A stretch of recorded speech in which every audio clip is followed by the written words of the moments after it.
Abandoned for 3 days, a 5-year-old girl began losing hope. Then 108 Hell's Angels arrived. Hello everyone. Before we begin today's story, I have a small favor to ask. Please hit subscribe and turn on the notification bell so you never miss our channel new videos. It is quick, free, and the best way to support us in bringing you more dramatic stories. Your support means the world to us. Where are you watching from? Drop your city or country in the comments below. Thank you very much. The forest outside a quiet mountain town in Colorado was the kind of place most people only saw in postcards. Tall pine trees stretched toward the pale morning sky, and the scent of damp earth lingered in the cool air after a long night of rain. But on that morning something felt different. Ranger Caleb Whitmore had worked these woods for more than 12 years, and he trusted the strange instincts that had kept him safe through countless patrols. As he stepped carefully along a narrow dirt trail, his eyes caught something that did not belong in the wilderness. Near the entrance of an old abandoned hunting cabin sat a small pink backpack half covered with mud and pine needles. Caleb slowed his steps and crouched beside it. The zipper was partly open, and inside he saw a tiny stuffed rabbit and a juice box that had already been emptied. His heart tightened immediately. No child should have been this deep in the woods alone. The nearest paved road was more than 2 miles away, and the closest town was even farther. A light wind pushed through the trees, and the loose cabin door creaked slowly on rusted hinges. Caleb stood and looked toward the weather-worn structure. The cabin had been empty for years. Local hunters sometimes used it during the fall season, but this early in spring no one should have been there. He called out in a steady voice, hoping to avoid frightening anyone inside. "Hello. Is anyone there?" The only answer at first was the quiet rustling of branches. Then he heard it, a faint sound that was almost lost beneath the wind. It was the soft whisper of a child trying not to cry. Caleb moved carefully toward the cabin porch, each step measured and calm. Through the dusty window, he noticed small fingerprints pressed against the glass. His pulse quickened. Someone very small had been inside. When he pushed the door open, it groaned loudly, and the smell of old wood and damp fabric drifted out. The room was dim, but in the corner near a broken table, he saw a tiny figure curled beneath a thin blanket. A little girl with tangled brown hair and tear-stained cheeks slowly lifted her head. Her voice was barely stronger than a breath when she spoke. She said, "Please do not leave me again." Caleb felt a heavy weight settle in his chest. No child should ever have to say those words. As he knelt down to speak gently with her, he did not yet realize that this quiet moment inside an abandoned cabin would soon echo far beyond the forest and bring a thunder of engines from 108 bikers who would refuse to let the little girl face the world alone. Caleb Whitmore kept his voice calm and gentle as he slowly lowered himself to one knee a few feet away from the little girl. The dim morning light filtered through the dusty cabin window and revealed more of her fragile condition. She looked no older than 5 years old. Her small hands clutched the thin blanket around her shoulders as if it were the only thing protecting her from the world. Dirt marked the sleeves of her pink sweater, and her sneakers were streaked with dried mud, as though she had walked far before reaching this place. Caleb spoke softly so that his words would not frighten her. "My name is Caleb. I work in these woods, and I am here to help you." The little girl watched him carefully with wide, tired eyes. It was the kind of gaze that carried more fear than a child should ever know. After a few seconds, she whispered her name. "Lily. My name is Lily Carter." Her voice trembled slightly, but she did not look away from him.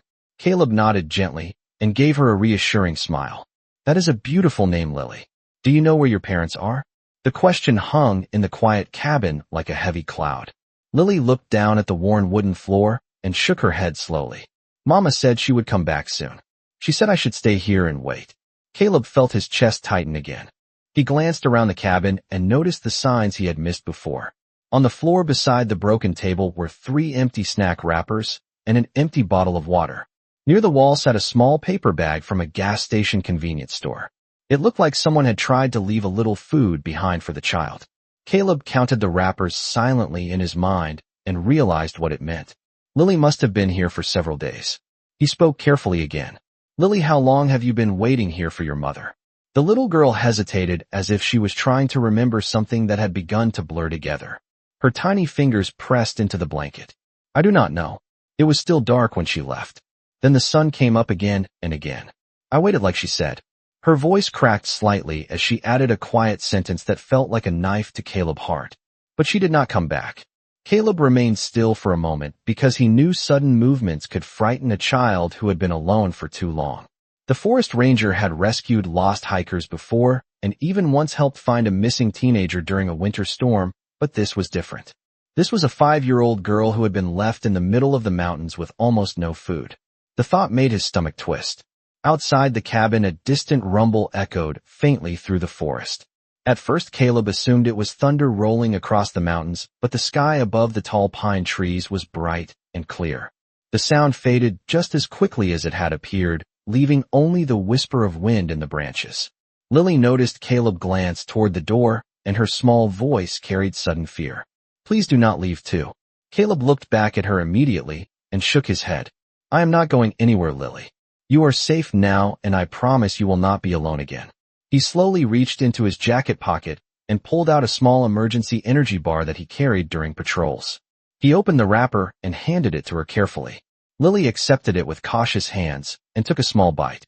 The relief on her face was almost painful to watch. Caleb knew he needed to contact the sheriff department and child services as soon as possible, but something about the situation still felt strange. A parent did not simply abandon a child miles from town unless something had gone terribly wrong. As Lily continued to eat, he stepped outside the cabin porch and lifted his radio to call for assistance. What he did not realize yet was that the quiet discovery in this forgotten cabin was about to travel far beyond the forest and reach the ears of a man whose thunderous motorcycle and loyal brotherhood would soon change Lily's life forever. Caleb Whitmore finished speaking into his radio and clipped it back onto his belt as he stepped down from the cabin porch. The forest around him seemed unusually quiet, as if the tall pine trees themselves were listening.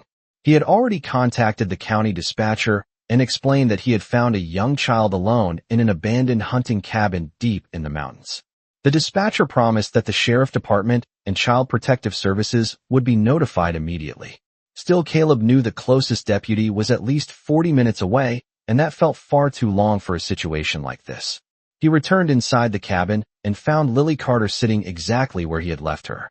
The small energy bar was almost gone, and she held the wrapper carefully in both hands, as if even that small piece of foil mattered. When she saw Caleb step back into the room, her shoulders relaxed just a little. That tiny shift told him how frightened she had been of being left alone again. Caleb knelt beside her and spoke in the same calm tone he had used earlier. "Lily, the people who help children are on their way. They are good people, and they will make sure you are safe." The little girl listened quietly, but there was still worry in her tired eyes. She looked toward the open cabin door and then back at Caleb. "Will they take me away?" Caleb understood the fear behind the question. Children who had been through confusing situations often worried about what would happen next. He shook his head gently. "They will help you find a warm place and make sure you have food and people who care about you. You will not be alone anymore." Lily seemed to think about that for a moment. Then she slowly reached into the pocket of her small backpack that Caleb had brought inside earlier. From it, she pulled out a crumpled photograph. The picture showed Lily standing beside a woman with long brown hair and tired eyes. Both of them were smiling at the camera, though the background looked like a gas station parking lot somewhere along a highway. Lily held the photograph out toward Caleb. "That is my mama. Her name is Megan Carter." Caleb studied the image carefully. The woman looked young, perhaps in her late 20s, but there was a sadness in her expression that the camera had captured even through the smile. Caleb handed the photograph back to Lily and nodded slowly. "Your mother must care about you very much, Lily." The little girl hugged the picture against her chest, but did not say anything else. Outside the cabin, the distant rumbling sound returned again, rolling softly through the forest like faraway thunder. This time it lasted longer, and Caleb realized it was not thunder at all.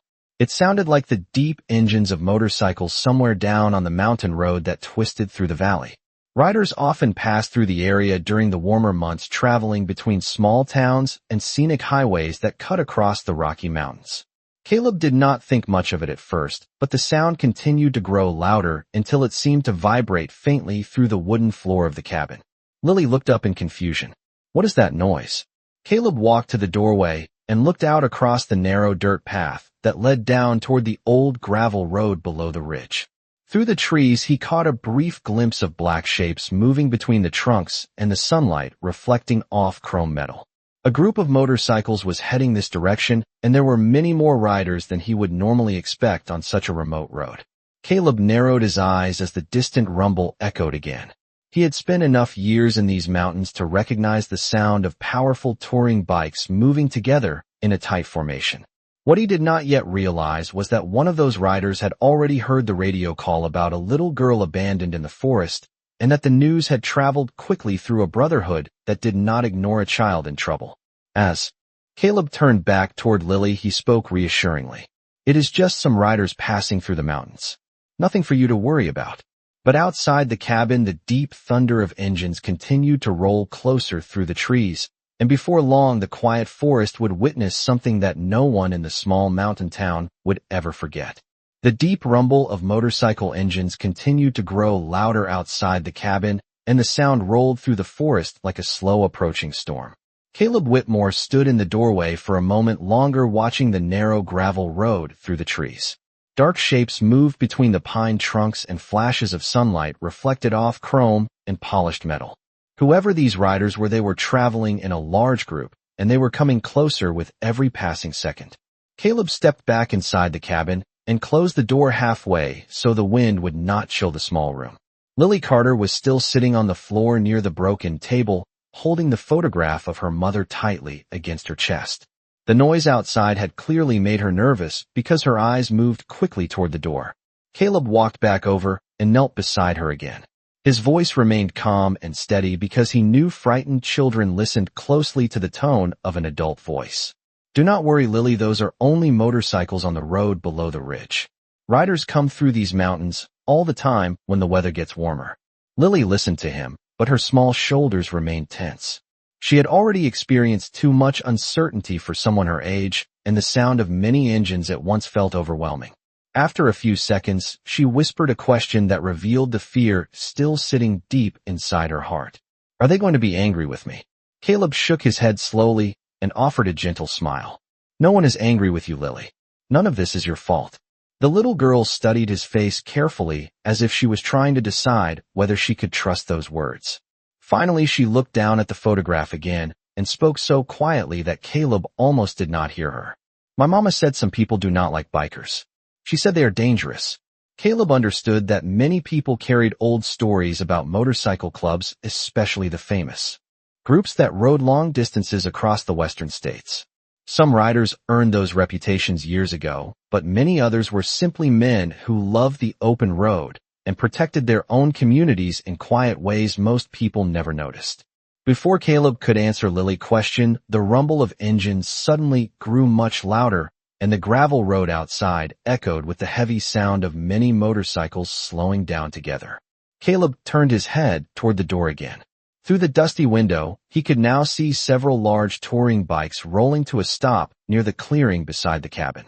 The riders wore dark leather jackets and heavy boots, and each motorcycle looked powerful enough to cross half the country without stopping.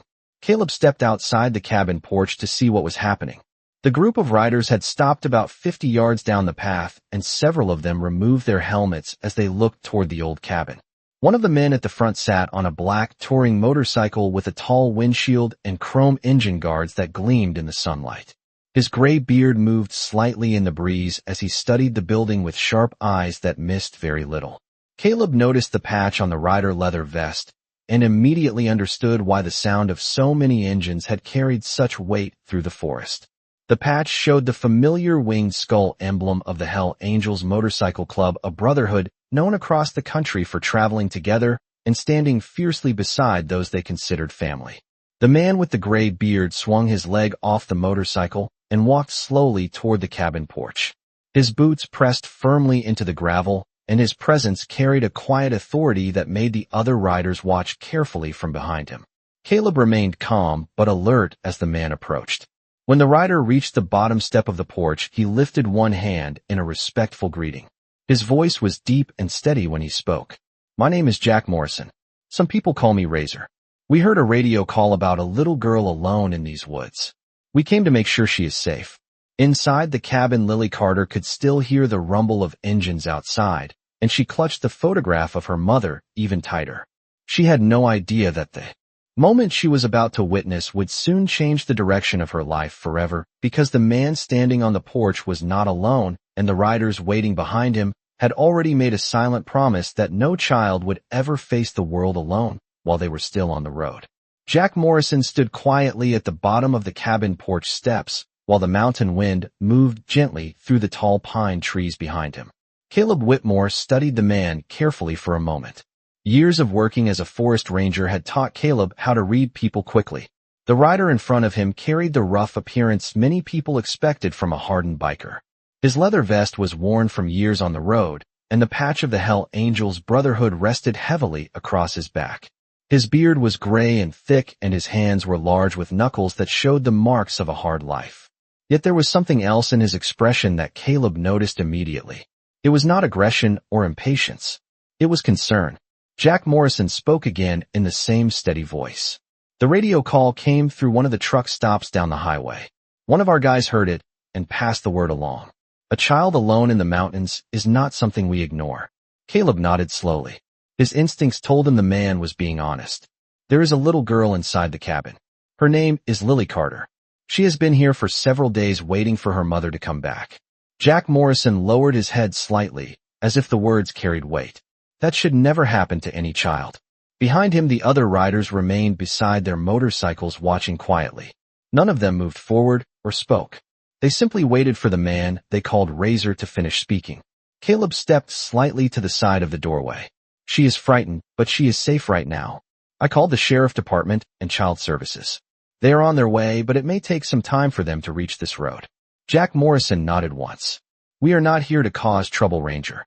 We only want to make sure the kid is all right until the right people arrive. Caleb believed him. After a moment, he gestured toward the door. You can.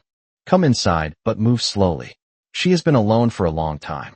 Jack Morrison removed his gloves and set them carefully on the porch railing before stepping through the doorway. The wooden floor creaked under his boots, but he moved gently, as if he were entering a quiet church. Inside the dim cabin, Lily Carter looked up immediately. The sight of the tall stranger with the leather vest made her shrink back slightly against the wall. Her small hands gripped the photograph of her mother so tightly that the paper bent at the edges. Jack Morrison stopped several feet away and lowered himself down onto one knee so that his height would not feel so overwhelming. For a moment he said nothing at all. Then he spoke softly in a voice far gentler than the one he had used outside. Hello there, little one. My name is Jack. Lily stared at him with wide, uncertain eyes.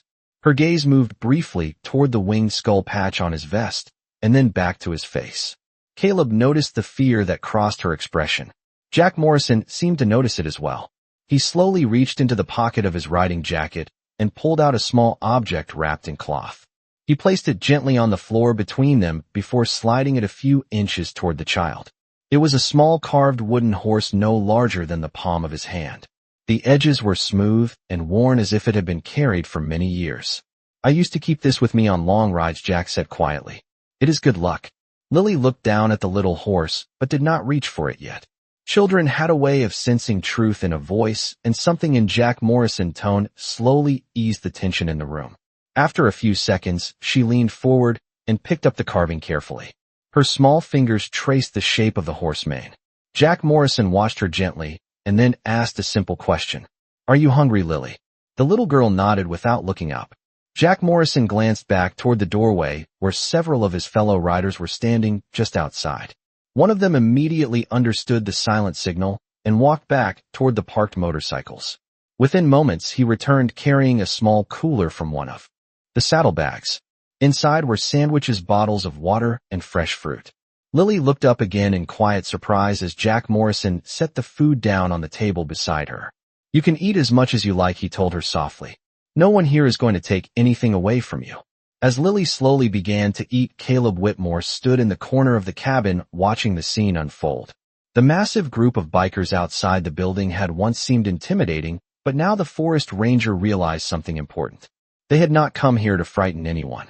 They had come because somewhere deep inside their brotherhood was a rule that no child would ever be left alone on a mountain road while they still had engines to ride and miles of highway ahead. The small cabin slowly grew quieter as Lily Carter finished the first sandwich that Jack Morrison had placed beside her. For a child who had been alone for days, the simple food seemed to restore a little of the strength that had been fading from her face. Caleb Whitmore remained near the window while the deep rumble of idling motorcycle engines continued outside like a distant storm that refused to move away. The riders had not left. They simply waited with calm patience in the clearing, their machines lined up along the gravel path beneath the tall pines. Inside the cabin, Jack Morrison stayed on one knee so that he remained at the same level as the little girl. He did not rush her, and he did not ask too many questions. He had learned many years ago that children who had been frightened needed time before they could trust again. Lily finished chewing and then slowly looked up at him. The carved wooden horse still rested in her small hand. She studied his face for several seconds before speaking. "Did you make this horse?" Jack Morrison nodded slowly. "Yes, I did. A long time ago." Lily turned the small carving between her fingers as if she were imagining the moment it had been made. "Why did you carry it with you?" Jack Morrison was silent for a moment. Caleb Whitmore noticed the change in the older rider expression. Something in the little girl's innocent question had reached deeper than anyone expected. Finally, Jack answered quietly, "I made that horse for my daughter. When she was about your age. Her name was Emily."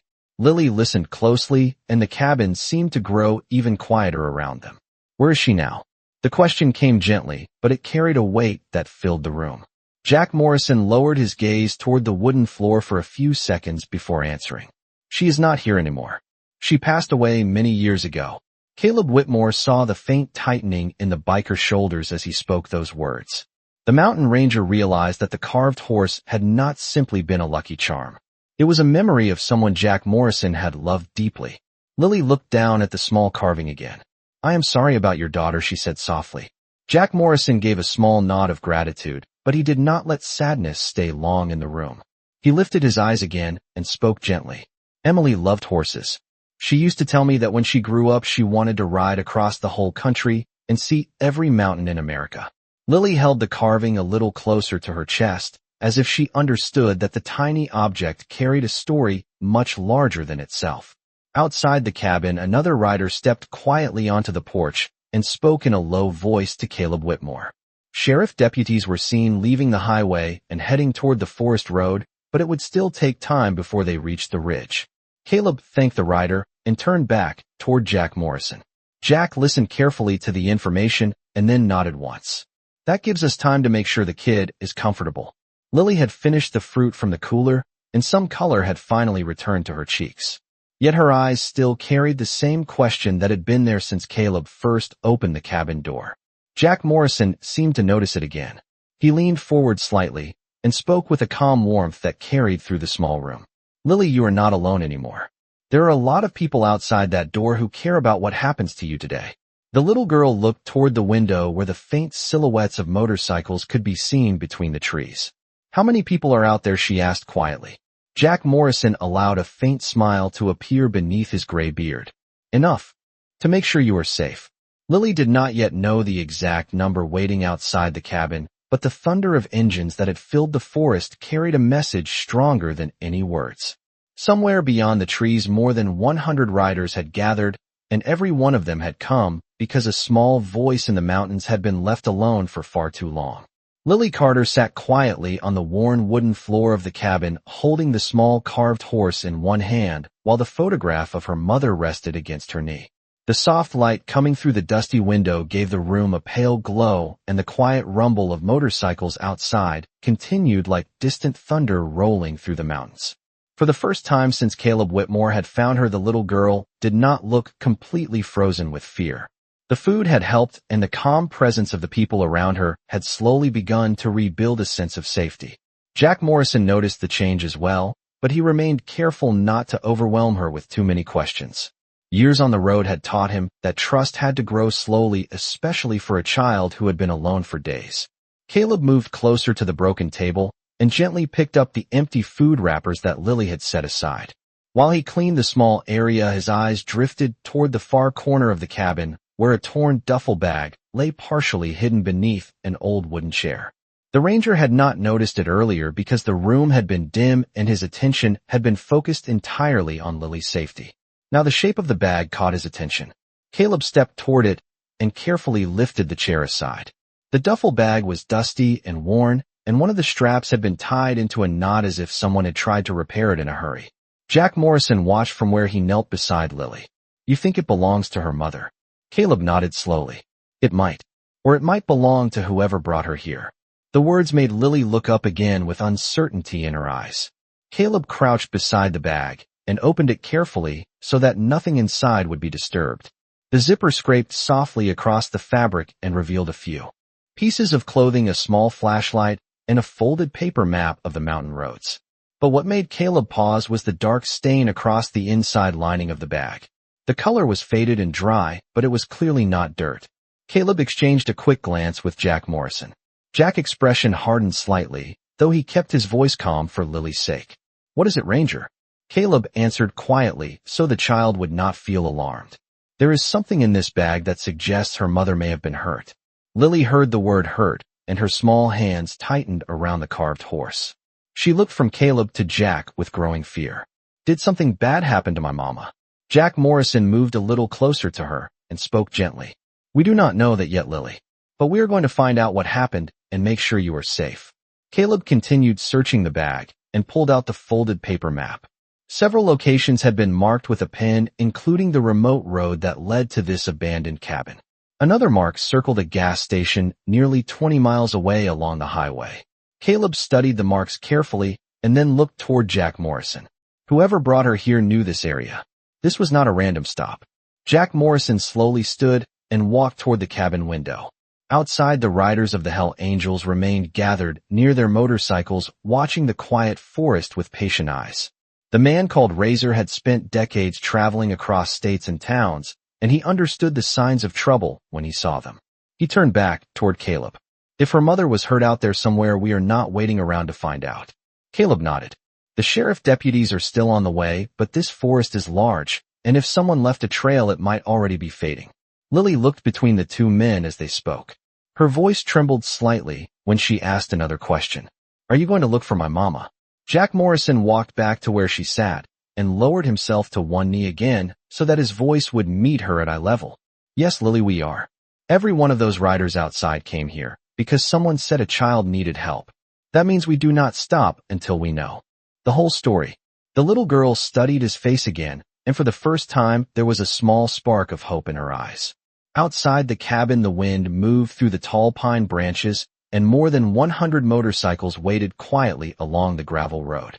The search for answers had just begun, and the people who had arrived in the mountains that morning had no intention of leaving until the truth about Lily Carter and her missing mother was finally uncovered.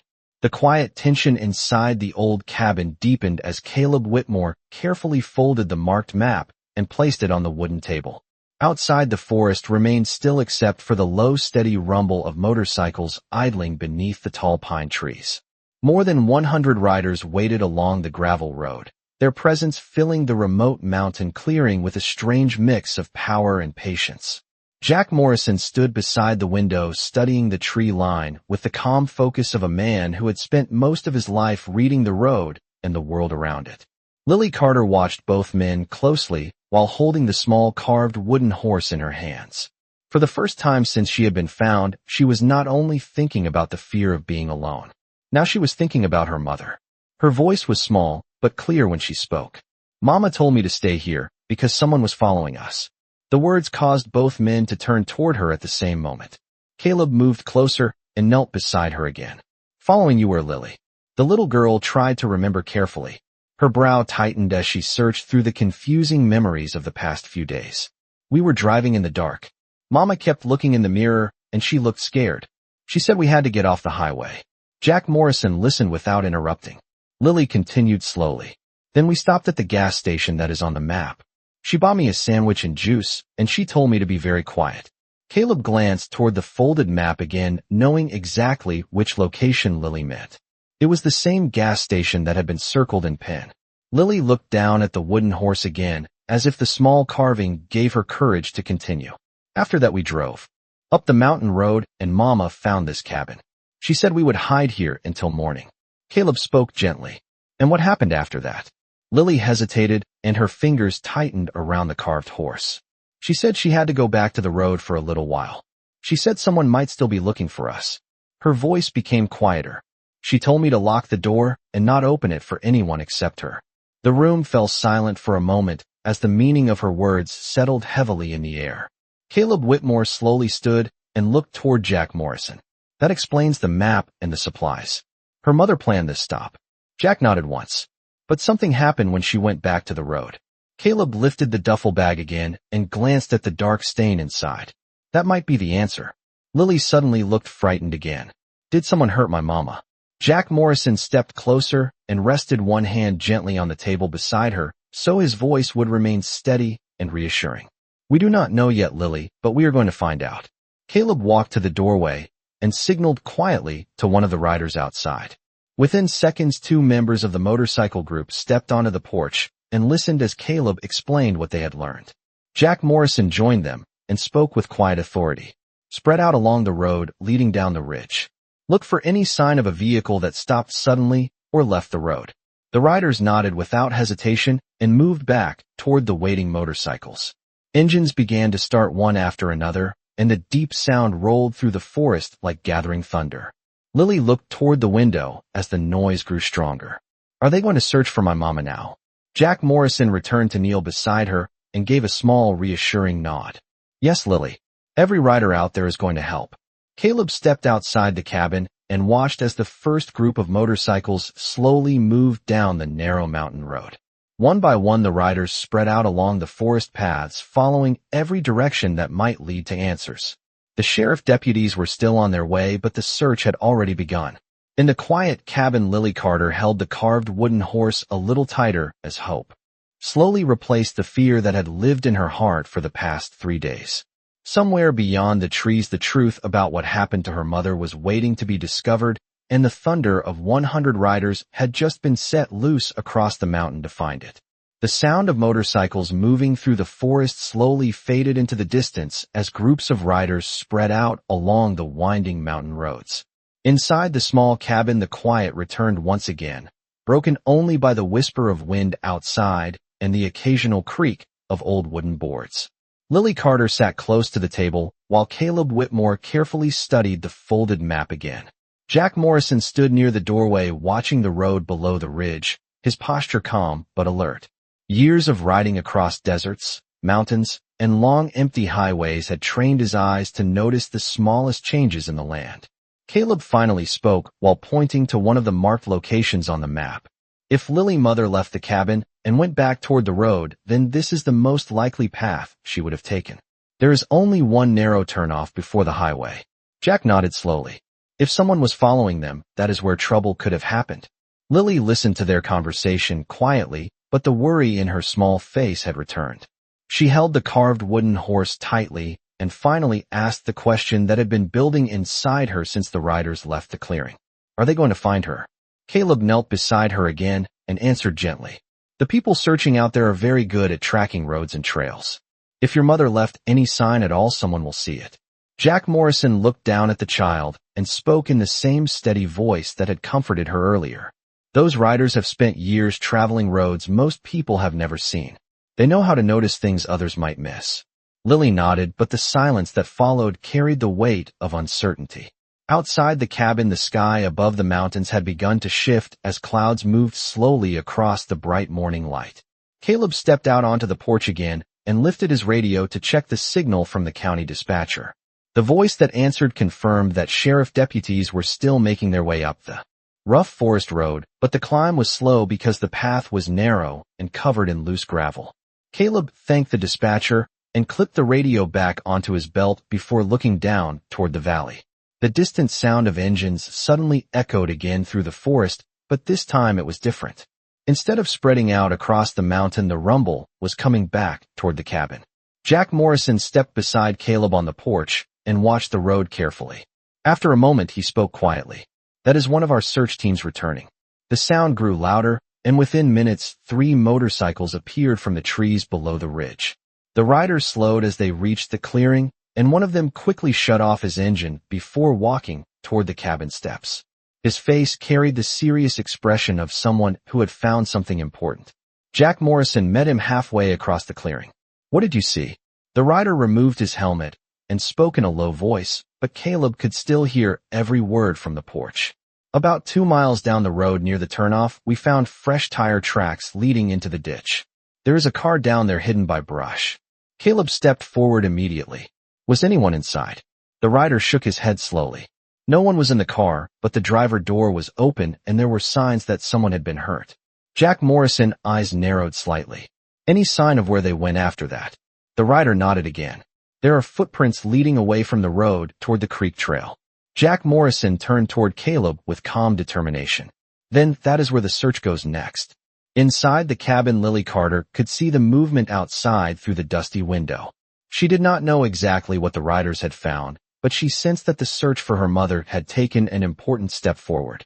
As the engines of the motorcycles prepared to start again, the little girl held the carved wooden horse close to her heart and whispered a quiet hope that somewhere beyond the trees the people searching for her mother were getting closer to the truth. The engine started again outside the cabin, and the powerful sound rolled through the mountain clearing like distant thunder waking the forest. Caleb Whitmore stepped down from the porch beside Jack Morrison while the rider who had returned from the road pointed toward the direction of the creek trail. The man spoke quickly but clearly. The car is about 2 miles down the mountain road, just before the narrow bend where the old logging path crosses the ditch. The front of the vehicle slid into the brush, and it looks like it hit the gravel shoulder hard. There was broken glass near the driver door and marks in the dirt that suggest someone stumbled away from the road. Jack Morrison listened carefully and nodded once. How fresh were the tracks? The rider answered without hesitation. Fresh enough that the wind has not erased them yet. Whoever left that car moved toward the creek trail not long ago. Caleb Whitmore turned toward the forest ranger radio clipped to his belt and immediately contacted the county dispatcher again. His voice remained steady but urgent. We have located a vehicle matching the likely travel route connected to the missing adult female. The car is abandoned near the creek trail roughly 2 miles below the ridge. We are moving to investigate the area. The dispatcher confirmed the message and reported that sheriff deputies were now less than 15 minutes away from the mountain road. Jack Morrison looked back toward the motorcycles waiting in the clearing. Nearly 100 riders still remained near the cabin, while several others had already begun searching the surrounding forest roads. The older biker raised one hand and motioned toward the group. Within seconds, several riders started their engines again and slowly rolled forward toward the gravel path leading downhill. Jack spoke with calm authority. Half the group stays here to make sure the child is safe. The rest of us follow the trail down to the creek. The riders nodded immediately without question. Caleb Whitmore noticed again how organized the group was despite the rough appearance many people associated with them. Within moments, the riders separated into 2 groups exactly as Jack had instructed. Inside the cabin, Lily Carter stood near the dusty window, watching the movement outside. The sound of engines starting again made her heart beat faster, but this time the feeling inside her was not only fear. It was hope mixed with worry. She looked down at the small wooden horse in her hand and whispered softly to herself, "Please let them find her." Jack Morrison stepped inside the cabin one more time before leaving. He crouched beside Lily so that his eyes were level with hers. "We are going down the road to look for your mother. Caleb will stay here with you, and so will many of the riders outside. You are safe." Lily nodded slowly, but her voice trembled when she spoke. "What if my mama is still hurt out there?" Jack answered gently, but with quiet confidence. "Then we will find her and bring her back." The little girl held the carved horse tightly and watched as Jack Morrison stood and walked out onto the porch. Outside, the clearing had come alive with motion. Motorcycles lined the gravel path, and their chrome engines reflected flashes of sunlight between the tall pine trees. When Jack reached his motorcycle, he pulled on his gloves and started the engine with a deep rumbling sound that echoed across the ridge. One by one, the riders behind him did the same. The thunder of more than 50 motorcycles filled the mountain air as the search group prepared to move.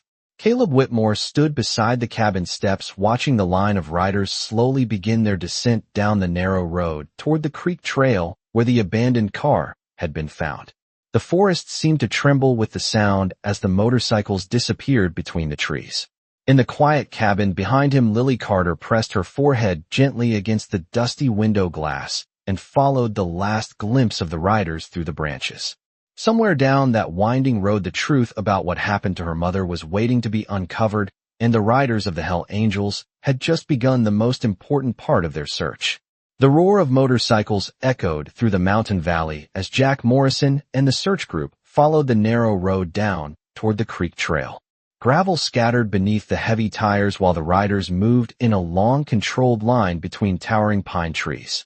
The air smelled of damp earth and cold mountain water drifting up from the creek below. Jack rode at the front of the group with his eyes fixed on the winding path ahead. Years of riding had sharpened his instincts, and something about the abandoned car and the frightened story told by Lily Carter told him that time mattered. Behind him, the riders spread out along the road exactly as they had done on countless long rides across the country. No one rushed ahead, and no one broke formation. Each rider watched the ground, the roadside brush, and the tree line for any sign that might lead them closer to the missing woman. After several minutes, the road curved sharply, and the rider who had first reported the abandoned vehicle raised his hand to signal a stop. One by one, the motorcycles slowed, and the engines settled into a low rumble before finally going silent. The forest became quiet again except for the distant sound of moving water from the creek. Jack Morrison removed his helmet and stepped off the motorcycle. About 20 yards down the slope, the car could now be seen through the brush exactly where the rider had described it. The front end of the vehicle had slid off the gravel shoulder and rested against a cluster of small pine trees. One of the headlights was broken and the driver's side door stood open at an angle. Jack walked carefully down the slope while two riders followed close behind. The ground around the vehicle showed clear signs of sudden movement. Tire marks cut through the gravel and deep footprints led away from the open door toward the narrow trail that followed the creek through the forest. Jack crouched beside the driver door and examined the ground. There were small spots of dried blood near the edge of the gravel where someone had clearly fallen or leaned against the car for support. One of the riders spoke quietly behind him. "Looks like she was hurt, but still able to walk." Jack nodded slowly while studying the trail leading toward the trees. If she followed that path, she may have been trying to reach the creek for water or to hide from whoever was chasing them. Another rider stepped forward and pointed deeper into the forest. "There are more footprints heading that direction." Jack Morrison stood and looked down the narrow trail disappearing between the trees. The ground there was softer with patches of mud and fallen leaves which made the tracks easier to follow. He turned toward the group of riders and gave a calm signal. "Spread out along the trail, but keep visual contact with each other. If she is injured, we need to find her quickly." The riders moved immediately, forming a careful search line as they entered the forest beside the creek. The path wound through thick brush and tall ferns while the sound of flowing water grew louder with every step. Jack moved slowly at the front, studying every sign on the ground. After several minutes, one of the riders called out quietly from farther down the trail. Jack moved toward the voice and found the man standing near the edge of the creek bank. The rider pointed to a place where the grass had been flattened beside the water.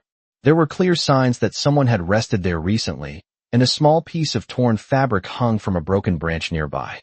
Jack picked up the fabric and examined it closely. The color matched the description of the jacket Lily had said her mother was wearing when they left the cabin. Jack Morrison looked along the creek and then toward the dense forest on the opposite bank. "She made it this far," he said quietly. "That means she is still fighting to stay alive."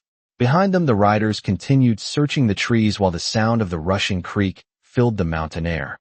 Miles away at the cabin, Lily Carter sat beside the window holding the carved wooden horse and waiting for the people who had promised to bring her mother back. Deep in the forest beside the creek, the riders of the Hell Angels were now closer than ever to finding the missing woman, and the next discovery would decide whether the search ended in heartbreak or hope. The rushing sound of the creek filled the forest as Jack Morrison and the riders followed the faint trail deeper along the water. The ground beside the creek was damp and uneven, but the signs were becoming clearer with every step. Broken twigs marked where someone had pushed through the brush, and the soft mud held faint but visible footprints moving along the bank. Jack moved slowly with careful focus while the riders behind him spread out to cover both sides of the narrow trail. No one spoke loudly. The only sounds were the flowing creek, the rustling of branches, and the quiet movement of boots against wet soil. After several more minutes, the trail curved around a cluster of large boulders where the creek widened into a shallow pool. One of the riders raised his hand suddenly and pointed toward the opposite bank. Jack stepped forward and followed the direction of the rider gaze. At first, all he saw was tall grass and shadows beneath the trees. Then he noticed movement. A shape lay partly hidden near the base of a fallen log. Jack crossed the shallow creek carefully and approached the figure with steady steps. As he moved closer, he saw the torn jacket that matched the piece of fabric they had found earlier. The woman was lying on her side with one arm stretched across the ground, as if she had tried to crawl forward before collapsing from exhaustion. Jack knelt beside her immediately. "Megan Carter," he said quietly, though he knew she could not hear him clearly yet. The woman's face was pale, and her breathing was shallow, but it was there. She was alive. One of the riders quickly stepped forward and handed Jack a small emergency kit that many long-distance riders carried for roadside injuries. Jack checked the woman's pulse and gently turned her so she could breathe more easily. There was a deep cut along her shoulder and dried blood across the sleeve of her jacket, but the injury appeared to have slowed. She must have lost strength after leaving the road and made it only this far before collapsing near the water. Another rider pulled out a portable radio and contacted Caleb Whitmore back at the cabin. His voice carried a note of relief that could not be hidden. "We found her. She is alive, but injured near the creek about a mile from the abandoned car." Caleb's answer came through the radio quickly and clearly. "The sheriff deputies have just arrived at the cabin road. I will guide them to your location right away." Jack Morrison stayed beside Megan Carter while the riders carefully cleared a small area around her. He poured a little water from a bottle and gently touched it to her lips. After a moment, the woman's eyes opened slightly, though they struggled to focus. Her voice was barely more than a whisper. "Lily." Jack leaned closer so she could hear him clearly. "Your daughter is safe. She is waiting at the cabin with Caleb. You do not have to worry anymore." The woman's eyes filled with tears, and she closed them again in exhausted relief. The riders quickly prepared a stretcher from straps and a reinforced riding blanket so that she could be carried safely back toward the road where the deputies and medical help were now approaching. As they carefully lifted her, the wind moved through the tall trees and sunlight filtered across the creek water beside them. The search that had begun with a frightened child alone in an abandoned cabin had finally led them to the missing mother. Miles away at the cabin, Lily Carter still sat beside the dusty window holding the carved wooden horse and watching the road where the motorcycles had disappeared. She did not yet know that deep in the forest the riders had found the person she had been waiting for through 3 long days and nights, and that the sound of engines returning up the mountain road would soon bring the answer she had prayed for. The sound reached the cabin long before the motorcycles appeared through the trees. At first it was only a distant vibration rolling through the mountains like faraway thunder. Lily Carter sat beside the dusty window with the small carved wooden horse held tightly in both hands. For 3 days she had listened to the silence of the forest and wondered if anyone would ever come back for her. Now the sound of engines was returning up the mountain road, and it grew louder with every passing moment. Caleb Whitmore stepped out onto the porch and looked down the gravel path that curved between the tall pine trees. A line of motorcycles was climbing back toward the clearing. Behind them, a sheriff department truck and an ambulance carefully followed the narrow road. Caleb felt a deep breath of relief fill his chest. The search had ended the way everyone had hoped. Inside the cabin, Lily heard the engine slow and finally stop outside the building. She stood slowly and moved toward the doorway, just as Caleb turned back to her with a gentle smile. "They found her, Lily. Your mother is alive." The little girl froze for a moment as if she was trying to understand the words. Then she ran toward the porch with the wooden horse still clutched in her hand. Outside, the riders had formed a quiet circle around the arriving ambulance. Jack Morrison stood near the open back doors while the paramedics carefully lowered a stretcher onto the gravel. Megan Carter lay wrapped in a thick emergency blanket, but her eyes were open now and searching the clearing with desperate hope. When Lily stepped onto the porch, her small voice broke the silence. "Mama." Megan Carter turned her head immediately, and the moment she saw her daughter standing safely beside the cabin steps, tears filled her eyes. Lily ran forward before anyone could stop her, and the paramedics gently stepped aside so the two could reach each other. Megan lifted her arm despite the pain in her shoulder and pulled her daughter close against the blanket. "I thought I lost you," she whispered through exhausted tears. Lily shook her head and pressed the carved wooden horse into her mother's hand. "They helped me, Mama. All of them helped me." Megan looked up at the circle of riders surrounding the clearing. More than 100 motorcycles stood quietly beneath the pine trees, and the men beside them watched the reunion with calm respect. Jack Morrison removed his gloves and stepped a little closer. "You kept her safe," Megan said softly. Jack shook his head once.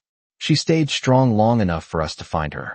Caleb Whitmore spoke briefly with the sheriff deputies who had just arrived and explained how the riders had followed the trail to the creek where Megan had collapsed. The deputies nodded with clear gratitude because the search could have taken many more hours without the help of the riders who knew how to read the land. As the ambulance doors closed, Megan Carter reached for Lily Hand again, while the paramedics prepared to take her down the mountain road toward the hospital.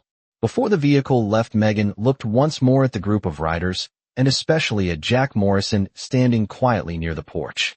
"Thank you," she said with a voice still weak, but filled with meaning. Jack simply nodded and stepped back beside his motorcycle. The ambulance slowly began the careful trip down the gravel road, while the sheriff truck followed behind it. Lily looked through the small rear window and saw the line of motorcycles waiting in the clearing like silent guardians beneath the trees.